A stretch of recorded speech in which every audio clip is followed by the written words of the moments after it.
Assalamualaikum dan salam hormat. Saya Faris Daniel dan ini adalah Malaysia Memilih. Kita sering bercakap tentang masa depan negara kita terletak pada tangan anak muda.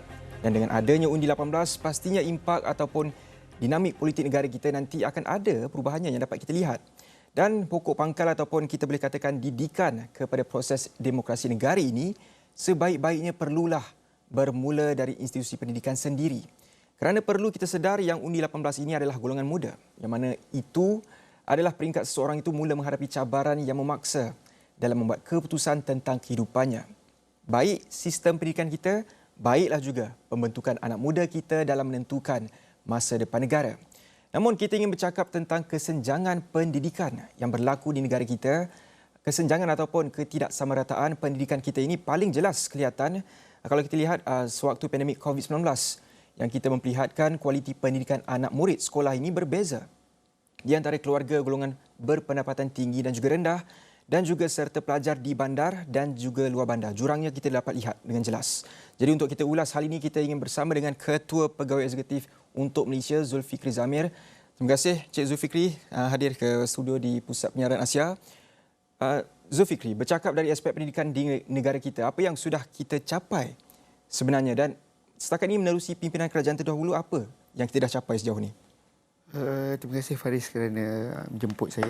Cakap tentang kesenjangan ini memang banyak yang kita boleh urai. Cuma ada beberapa perkara yang sangat kritikal yang sudah kita capai ketika Pakatan Harapan menang. Maksudnya apabila perubahan itu berlaku, ada beberapa perkara. Yang pertama saya fikir yang harus kita raikan pada hari ini ialah pemansuhan peperiksaan. Yang pertama dilakukan oleh YB Dr. Mazli, iaitu pemansuhan peperiksaan Darjah 1, Darjah 2, Darjah 3. Tahap 1 dan kemudian diteruskan oleh Kerajaan Perikatan Nasional apabila Dr. Razli Jidin kemudiannya memansuhkan UPSR dan juga PT3. Jadi ini sebenarnya sebuah orang kata langkah ke depan yang sangat besar. Impaknya mungkin bukan kita lihat sekarang. Tapi kalau kita nak tengok pada tim atau pempisah itu mungkin 5 tahun, mungkin 10 tahun kemudian baru kita akan nampak sebab bukan mudah untuk mengubah mentaliti para guru, PPD, JPN dan juga termasuk KPM lah. Jadi saya fikir antara langkah besar yang sudah kita korak sekarang ini iaitu melihat ke arah sistem pembelajaran yang lebih liberal dan juga tidak berpusatkan peperiksaan. Itu sedikit dapat mengubah mentaliti kita sebagai rakyat Malaysia. Jadi bagi pihak untuk Malaysia sendiri, seberapa serius sebenarnya kesenjangan sistem pendidikan negara kita? Apa realitinya yang mungkin kita tak tahu sekarang ni? Beberapa bulan yang lepas kita dijemput untuk pergi ke sekolah untuk melihat orang kata program untuk menarik semula murid cicir kembali ke sekolah. Satu perkara yang sangat mengejutkan apabila kita berjumpa dengan kaunselor, cikgu, pengetua dan juga warga sekolah yang berdepan dengan orang kata isu murid cicir pasca pandemik ini ialah peratus kehadiran itu hanya berada di takat 75% sahaja. Ini bermakna pada ketika sebelum pandemik berlaku, peratus kehadiran murid ke sekolah ini mencecah sehingga 95 dan juga 98%. Jadi saya fikir di sekolah hari ini ramai anak-anak kita yang tidak pergi ke sekolah. Maksudnya kita ada lebih kurang dalam 25% yang tidak hadir langsung ke sekolah sejak daripada Mac ketika sekolah mula dibuka pada awal tahun lah. Jadi saya fikir rata-rata di mana-mana sekolah ketika yang kita cuba untuk berhubung dengan sekolah-sekolah itu pun isunya sama. Ramai anak-anak yang tidak hadir ke sekolah. Ada banyak sebab kenapa mereka tidak hadir ke sekolah. Antaranya apa faktor? Faktor yang paling besar itu ialah kemiskinan dan juga oleh sebab mereka telah terbiasa bekerja untuk keluarga mereka ketika pandemik. Itu yang pertama. Dan yang kedua ialah salah satunya oleh kerana orang kata kehilangan minat akibat daripada sistem media sosial yang berlaku sekarang inilah.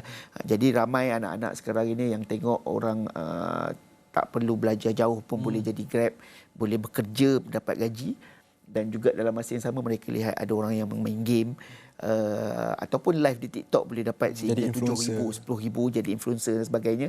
Jadi ramai anak-anak ini yang sengaja tidak ada ke sekolah itu dia cari sebab saja. Kadang-kadang sebab dia tak nak pergi keluar rumah untuk tunggu bas, ataupun kadang-kadang sebab dia tak nak bangun pagi. Jadi sekolah berada dalam keadaan yang sangat sukar kerana berdepan dengan orang kata ketidakhadiran murid sekarang lah. Dulu kalau kita lihat, kalau tak adanya pendidikan yang tinggi, kita mungkin tak ada peluang untuk ada masa depan yang cerah. Sekarang ni mereka lihat banyak peluang sebenarnya. Jadi melihat kepada perkara ini, Zulfikri, seberapa besar agaknya ia mampu memberi kesan kepada kita punya pencorakan masa depan negara kita nanti? Itu sebab seperti mana yang dikeluarkan oleh Jabatan Statistik baru-baru ini ketika dia mengatakan bahawa hampir 72% pelajar habis SPM tidak menyambung ke depan. Dia kesan dia sekarang ini yang kita tengok sebenarnya ini bukan saja orang kata unik berada di negara kita saja. Ia sebab pandemik, oleh sebab COVID-19, maka ia menjadi isu global. Ia diperhatikan oleh UNICEF dan juga orang kata World Bank. Apakah yang akan berlaku untuk anak-anak yang dah terganggu dengan 2 tahun sistem pendidikan mereka ini? Kemungkinan besar ialah mereka akan mengalami orang kata defisit pendapatan. Jadi kalau sepatutnya jika pandemik tidak berlaku dan mereka terus berada di sekolah, kemungkinan besar mereka akan ambil SPM dan mereka boleh mendapatkan sijil kemahiran ataupun ijazah. Jadi sekarang ini akibat pandemik, mereka tak pergi ke sekolah, hilang minat ke sekolah dan akhirnya mereka tidak ada sijil, tidak ada diploma, tidak ada ijazah. Akibatnya mereka hanya akan menggunakan kemahiran yang mereka ada sekarang ini seumur hidupnya. Jadi orang yang sepatutnya dia boleh kerja ada degree 2,500 dan boleh meningkat sehingga 10,000 sepanjang hidup dia tak akan dapat peluang untuk mendapatkan gaji itu. Jadi inilah defisit yang sedang dibincangkan oleh World Bank dan juga UNICEF berkenaan dengan lost generation, generasi yang hilang akibat daripada kehilangan orang kata minat untuk belajar. Bagi pihak untuk Malaysia sendiri, apa agaknya inisiatif yang dah dilakukan bagi memastikan isu keciciran pelajar ni dapat dibendung dan sebagainya? Kerana pastinya ini sebenarnya penentu masa depan kita. Kalau ramai yang tercicir, ramailah juga mungkin masa depan kita mungkin tidak berani untuk membuat langkah-langkah yang besar dan sebagainya. Ada beberapa inisiatif yang dah kita lakukan. Yang pertama, apabila kita melihat isu anak-anak yang tidak dapat online belajar bersama dengan guru mereka kerana tidak mempunyai laptop ataupun tidak punya talian internet, kita laksanakan program membaca dengan mereka, jadi supaya apabila sekolah dibuka semula pada Mac yang lalu, mereka sudah berada dalam keadaan yang sedia untuk belajarlah. Dalam masa yang sama, kita juga menghubungi dan juga orang kata reach out kepada sekolah-sekolah untuk membuat program-program bersama mereka lah. Salah satunya kerana kita faham kebanyakan sekolah tidak dapat orang kata menangani isu keciciran ini jika sekolah sahaja. Ada satu sekolah contohnya di Lembah Kelang yang kita pergi itu, muridnya lebih kurang dalam 2,500. Ada lebih kurang 250 orang yang memang tak pernah hadir daripada Mac. Kaunselor ada dalam 3 ke 4 orang saja. Jadi bayangkan, kalau kaunselor nak call dan juga cari alamat di mana budak ni, jadi berapa lama masa diperlukan. Ada kadang-kadang kaunselor yang boleh pergi ke rumah anak-anak ni hanya 3 rumah saja sehari sebab ada rumah yang sesat, ada alamat yang tak betul, jadi ada nombor telefon yang tak betul. Jadi kita juga bekerjasama dengan sekolah untuk orang kata bersama-sama memikirkan apakah langkah. Sama ada sebuah sekolah yang bersama-sama dengan kita itu, kita tengok inisiatifnya sangat bagus. Dia panggil ketua-ketua kampung dan juga dipanggil polis untuk sama-sama meeting dan juga di orang kata dimaklumkan list anak-anak yang tidak hadir ini. Jadi bukan saja kerja kaunselor, bukan saja kerja guru kelas untuk reach out kepada anak-anak ini, tetapi juga kerja ketua kampung dan kerja polis. Jadi ibu bapa secara psikologinya dia rasa terkejut dan juga rasa malu kalau sebelum ini cikgu yang telefon dia kenapa anak dia tak pergi sekolah. Kali ini ketua kampung yang telefon. Ramailah yang tahu sebenarnya. Jadi itu sekolah yang kita pergi itu daripada 250 menurun sehingga 50 saja. Jadi lebih ramai yang dapat hadir ke sekolah kalau kita boleh laksanakan lebih banyak program-program seperti ini. Itu sekolah di Lembah Kelang. Betul. Di bandar, bukan saja di luar bandar masalah itu berlaku sebenarnya.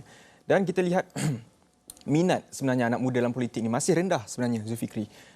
Seperti yang disebutkan dalam kajian Merdeka Center, sebelum ini mendapati hanya sekitar 1/3 saja daripada golongan muda Malaysia ini berminat dengan politik, yang mana antaranya melibatkan lelaki, kaum Melayu dan juga daripada kumpulan yang berpendapatan tinggi. Kenapa agaknya? Adakah ini mempengaruhi sistem pendidikan kita juga sebenarnya? Sistem pendidikan pun mempengaruhi, tetapi dalam masa yang sama kita ada banyak faktor lain daripada ekonomi, sosial. Cuma saya fikir dalam konteks anak muda sekarang ini kita harus lihat dalam orang kata lensa mata anak muda sendiri. Kalau dalam konteks mereka sekarang ini, yang sangat memberi pengaruh kepada anak-anak ini ialah media sosial. Dan kalau media sosial itu bukan lagi mungkin bukan Twitter, mungkin bukan Instagram, tetapi akhirnya sekarang ini terjurus kepada TikTok. Sebab itu kalau kita tengok nama-nama seperti Hakim Stopa sangat-sangat memberi pengaruh. Sebab tu anak-anak yang orang kata tak hadir ke sekolah tu, yang kita santuni itu, dia kata kalau guru bercakap dengan dia, kalau kaunselor bercakap dengan dia, pada dia macam ini tak apalah, ini orang tua bercakap lah. Tapi kalau kita cakap ni Hakim Stopa call ni, dia akan terkejut, dia akan rasa. Jadi sebenarnya kita dengan anak-anak muda sekarang ini, saya fikir jurang komunikasi itu berada dalam keadaan yang agak lebar. Jadi sebab itu kadang-kala bukan saja keluarga, bukan saja masyarakat, tetapi parti politik juga sebenarnya tidak bercakap bahasa yang sama dengan apa yang bahasa anak-anak ini perkatakan. Jadi sekarang ini bubble-bubble itu sedang bergerak dalam bubble mereka sendiri. Parti politik dalam bubble mereka sendiri, keluarga dalam bubble mereka sendiri, dan anak muda itu dalam bubble. Jadi dia tak cross sesama mereka. Jadi minat untuk keluar bercakap soal masyarakat, bercakap soal sosial, soal politik dan juga soal pendidikan itu tidak hadir ataupun tidak dijelmakan di depan mata mereka lah. Mungkin terakhir sekali saya ingin bertanyakan jugalah harapan, andaikan Zulfikri sendiri yang akan bertanding menjelang PRU ke-15 nanti, apa agaknya idea ataupun manifesto yang ingin diangkat oleh Zulfikri dalam membangunkan sistem pendidikan negara kita? Apa agaknya harapan? Saya fikir begini, ada banyak kita punya isu polisi ataupun orang kata dasar-dasar yang bahaskan itu tidak diperhatikan dengan benar-benar orang kata sudut mata yang penting. Saya bagi satu contoh, baru-baru ini Joe Biden, Presiden Amerika Syarikat, dia buat satu program yang sangat besar, iaitu program pelupusan hutang pelajar. Jadi kita ketika di Malaysia ini, waktu kita bercakap soal PTPTN ataupun mansuh ke PTPTN itu, semua orang daripada kerajaan sehingga pembangkang, semua orang angkat tangan. Dia rasa macam ini tidak boleh dilaksanakan. Tapi tidak. Ini telah dilaksanakan oleh Joe Biden dan jumlahnya ialah 500 bilion US dollar. Jadi kita punya PTPTN lebih kurang dalam 30 bilion hingga 38 bilion pada 2018 juga 2019. Jadi orang kata adalah tidak mustahil untuk melaksanakan itu jika ada political will yang betul. Jadi kita harapkan apabila Malaysia memilih dalam masa sebulan ataupun 2 bulan daripada sekarang itu, idea-idea yang seperti ini diangkat dan juga dibawa dengan lebih serius. Kalau tidak, kita akan perhatikan ahli politik kita lebih minat untuk memelihara bankers, memelihara para korporat ataupun memelihara sesama mereka, elitis sama mereka, berbanding untuk memelihara masyarakat lah. Itu dia harapan yang disandarkan oleh Ketua Pegawai Eksekutif untuk Malaysia, Zulfikri Zamir, yang juga bercakap tentang kesenjangan pendidikan yang sebenarnya memainkan pengaruh besar dalam proses demokrasi dalam negara kita. Itu untuk Malaysia memilih hari ini. Saya Faris Daniel. Assalamualaikum dan salam hormat.